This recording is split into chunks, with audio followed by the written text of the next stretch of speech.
But my question is, do you think that these channel crossings are a risk to national security? So I think any illegal entry into the UK is illegal and should be stopped. That's not my question. I'll try for a fourth time. Do you think that these channel crossings are a risk to national security? So I think if those individuals in one way, shape or form are of a threat to the country, then yes. So I think there needs to be a correct vetting in place when the individuals come in. But I've been really clear, Hey everyone, welcome back to Julian Discourse. Before we dive in, please make sure to like and subscribe. Michelle Dewberry corners a Labour MP with one basic reality check. Are thousands of unvetted men pouring across the border a national security risk? Watch him panic, squirm, and refuse to answer her 4 separate times. It perfectly exposes a political establishment that loves to talk tough on global defense, but absolutely refuses to protect its own borders. Watch this. Key question overriding all of this is all of these authors say it needs a 3% commitment in spending. When will this government commit to that 3%? I think, first of all, before we get into the detail, it's worth just stepping back. I spent 24 years in the military in quite specialist elements and sort of had insight into everything. And I don't think I can remember a period of time that has been so geopolitically fractious or fragile. So I think the Strategic Defence Review is exceptionally well timed. We've been really clear.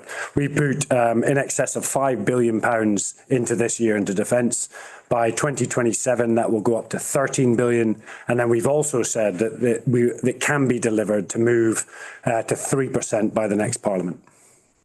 So when in the next Parliament? Because I've been listening to John Healey. He's been responding in different interviews today, and he seems to be changing his position. I've heard him say that it is going to be ready at the start of the next Parliament. Then it's become a lot more vague. So when can we expect that to happen?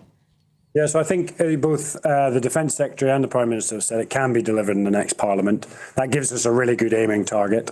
The reality I know that, is but I'm asking you when in the next Parliament, at the start, towards the end? I can't give you that detail just now. What I'm saying is it will be delivered in the next Parliament, which is a fantastic statement.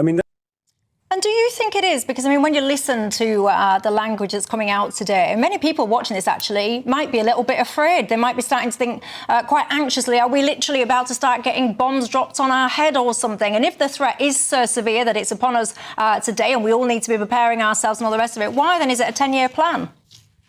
So what I would say is that this country this government takes defence and security exceptionally seriously. We must remember that we are part of NATO. NATO is the most effective defensive alliance in history. And as being part of that, we have a security guarantee. What this defence review is really saying that we must increase our industrial capacity to give the men and women of our armed forces the best kit and equipment to deter our enemy and hopefully reduce the chances of conflict. A strong military reduces the chance of conflict overall. But if indeed we're called to crisis or there is an issue where we need to fight, then we must be prepared to do so.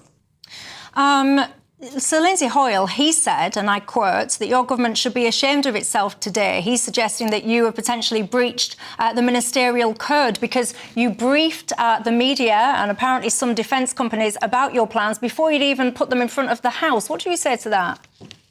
So we gave the opposition spokesperson the SDR an hour before this statement took place. We've been really clear on that. It's open, and there'll be a lot of cross-party work to deliver everything from enhancement to our continuous at sea nuclear deterrent all the way through to, for example, working with the Department of Education to ensure our armed forces are included within, our education system.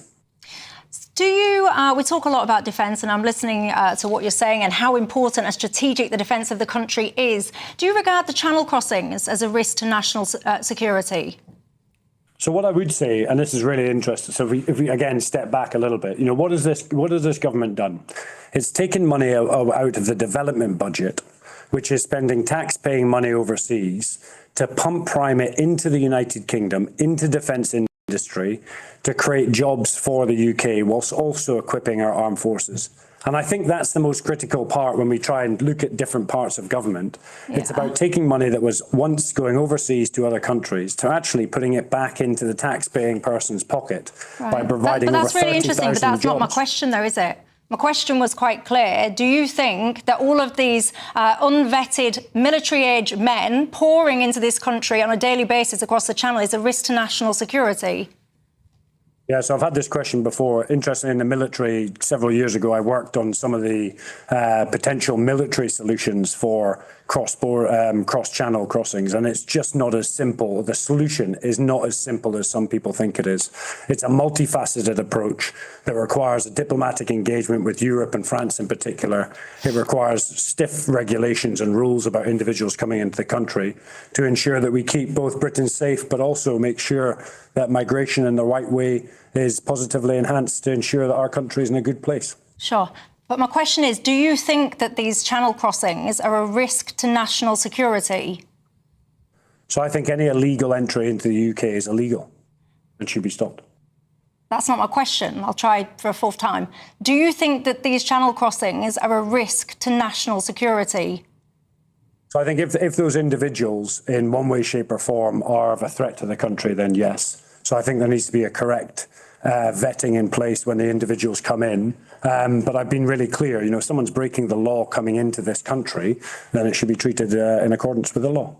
Right, so we both do kind of agree that this is a risk to national security, but if we're not policing that, we're not even able to defend our border on the most simplistic way of this channel, and we've now got crossings up 40% plus, why should my viewers then feel optimistic that if we can't even defend the channel, that you can actually defend the country?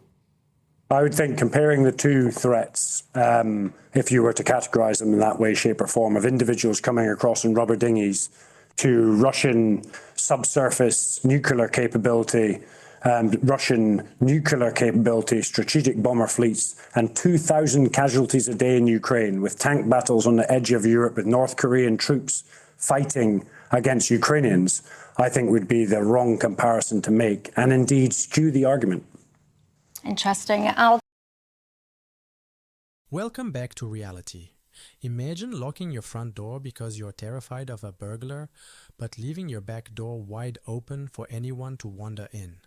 That is our government's national security strategy right now.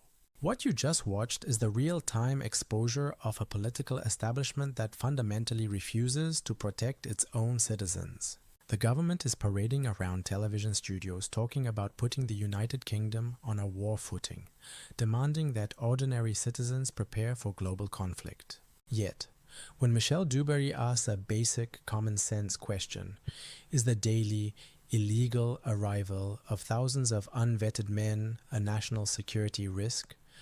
The MP completely panics. He dodges the question 4 separate times and actually tries to gaslight the audience by comparing rubber dinghies to Russian nuclear submarines. Let's bring some actual facts to the table. We are looking at tens of thousands of undocumented military-age men arriving from regions with deep hostilities toward Western values. The MP refused to call this a security risk, but history has already proved that it is a catastrophic one. Look at Ahmed Hassan, the terrorist who detonated a bomb on a packed Parsons Green Tube train in London in September 2017, injuring 30 innocent people. He entered the UK illegally, exploiting the asylum system.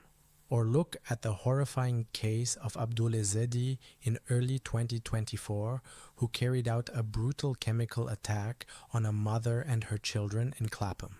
He arrived in the UK illegally in the back of a lorry, committed sex offences, and was still granted asylum by a broken, weak state apparatus. Politicians are completely insulated from the consequences of their own policies. When unvetted men are placed in taxpayer-funded hotels, they aren't put in the affluent, gated neighbourhoods where MPs live. They are dropped into working-class communities that are forced to deal with the fallout. This completely shatters the social contract. You cannot look the public in the eye, demand they prepare for global warfare, take more of their tax money for defense, and then actively refuse to police your own beaches. They are protecting a political narrative. They are not protecting the country.